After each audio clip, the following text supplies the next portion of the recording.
One election కి సంబంధించి BJP పార్టీకి సంబంధించిన సమావేశం ఈ రోజు జరగడం జరిగింది. దీని ఆవశ్యకతకు సంబంధించి కావచ్చు, దాంతో పాటుగా దేశంలోని పరిస్థితులకు సంబంధించి కూడా మనతో పాటు మాట్లాడడానికి బీజేపీ నాయకురాలు మాధవీలత గారు మనతో పాటు ఉన్నారు. వారితో మాట్లాడించే ప్రయత్నం చేద్దాం. మేడం చెప్పండి మేడం, ఇంతకీ వన్ నేషన్ వన్ ఎలక్షన్ కి సంబంధించి ఆవశ్యకత ఎలా ఉందంటారు భారతదేశంలో ప్రజెంట్? తెలుగు ప్రజలు అందరూ తెలుసుకోవాల్సింది ఒకటి ఉంది. ఇది బీజేపీ పార్టీ ఉద్దేశం కాదు. ఇది వన్ నేషన్ వన్ ఎలక్షన్ అనేది భారతదేశాన్ని ముందుకు తీసుకొని వెళ్లే ఒక చక్కటి ఆలోచన, నిర్ణయం. దీనికి పార్టీ రంగు ఇయ్యకుర్రి. ఎందుకంటే మనకి స్వాతంత్రం వచ్చినప్పుడు కొన్నేళ్లు వన్ నేషన్ వన్ ఎలక్షన్ ఉండే. తప్పైతే ఆ దినం మరి నెహ్రూ గారు ఎందుకు చేసిండ్రి పని? ఎందుకు బదలాయించింది ఇది? ఎందుకంటే చాలా ఎలక్షన్స్ ఉంటే డబ్బు మస్తు వస్తుంది. ఎంత డబ్బు వస్తుంది అంటే వీళ్ళకి ఎలక్షన్లు గెలిచినా ఓడిపోయినా ఫరగబడినంత డబ్బులు వస్తాయి. అందుకు అప్పుడు ఇందిరాగాంధీ మహాతల్లి ఆధ్వర్యంలో ఎలక్షన్స్ ని ముక్కలు చేసి వేరే వేరే రాష్ట్రానికి వేరే ఎలక్షన్స్, సెంటర్ కి వేరే ఎలక్షన్స్ పెట్టుకొని మంచిగా కడుపు నింపుకునే ఒక మంచి స్కీమ్ పట్టుకొచ్చిండ్రు వీళ్ళు.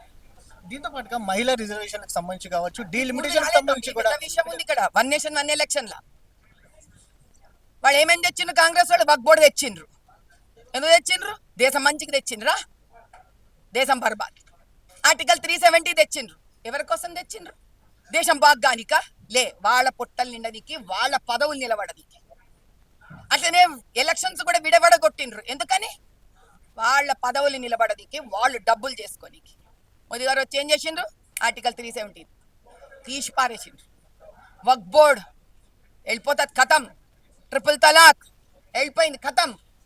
అట్లా వన్ నేషన్ వన్ ఎలక్షన్స్ కూడా మనమందరం సహకరించి ముందుకు తీసుకుపోవాలి. ఎందుకు?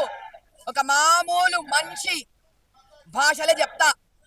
మొన్న పెహల్గాం యుద్ధం అయిందా? రష్యాకెంచి మనము రెజిమెంట్లు తెచ్చుకున్నాం. అంటే ఏంది?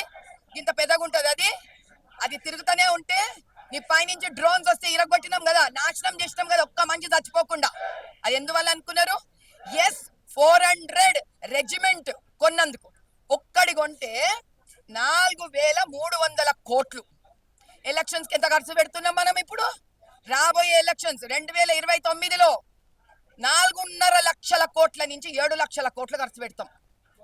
మనం ఎన్ని ఆర్డర్ చేసినాం ఈ దినం?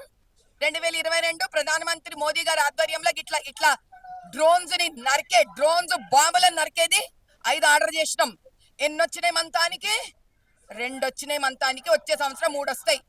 ఇది పెట్టుకొని మన ఆర్మీ అందరూ ఇది పెట్టుకొని ఇంత ముందుకు పోతే అదే 4.5 లక్షల కోట్లు మన దగ్గర ఉంటే ఎన్ని S-400లు తీసుకురావచ్చు? జమ్మూ కాశ్మీర్ ఇష్యూ నడుస్తా ఉంది. POKని భారత ప్రభుత్వం స్వాధీనం చేసుకునే అవకాశం త్వరలోనే ఉందంటారా? 100% POKని మనలో విలీనం చేసుకుంటాము. కానీ విలీనం చేసుకునే ముందు ఆ భూమి మీద టెర్రరిస్ట్ యాక్టివిటీలు ఏవైతే జరుగుతున్నాయో నాశనం చేసి తెచ్చుకోవాలిదా. ఆ ప్రయత్నంలో ఖచ్చితంగా ప్రధానమంత్రి మోదీ గారు ఉన్నారు. ఆయన పద్ధతి ఎప్పుడు దొడ్డిదారి నుంచి పోవుడు కాదు, నా దారి రహదారి స్టేడు పోతాడు ఆయన. ఆయన పోయిన రోజు ఆయన ఏ దారిని ఎంచుకుంటాడో ఎప్పుడు తప్పు జరగదు, అమాయకుడికి అన్యాయం జరగదు. వాడు భారతీయుడైనా కానీ పాకిస్తానీ వాళ్ళైనా కానీ. అదే ఆయన గొప్పతనం. వన్ నేషన్ వన్ ఎలక్షన్ అనేది ఖచ్చితంగా భారతదేశానికి ఎంతైనా అవసరమందని కూడా చెప్తా ఉన్నారు. దాంతో పాటుగా భారతదేశం విషయంలో, భద్రత విషయంలో ప్రధాని నరేంద్ర మోడీ అస్సలు రాజీ పడరని కూడా వారి అభిప్రాయాన్ని వ్యక్తం చేశారు. వీడియో జర్నలిస్ట్ ప్రభాకర్తో వంశకృష్ణ, సమయం టీవీ, హైదరాబాద్.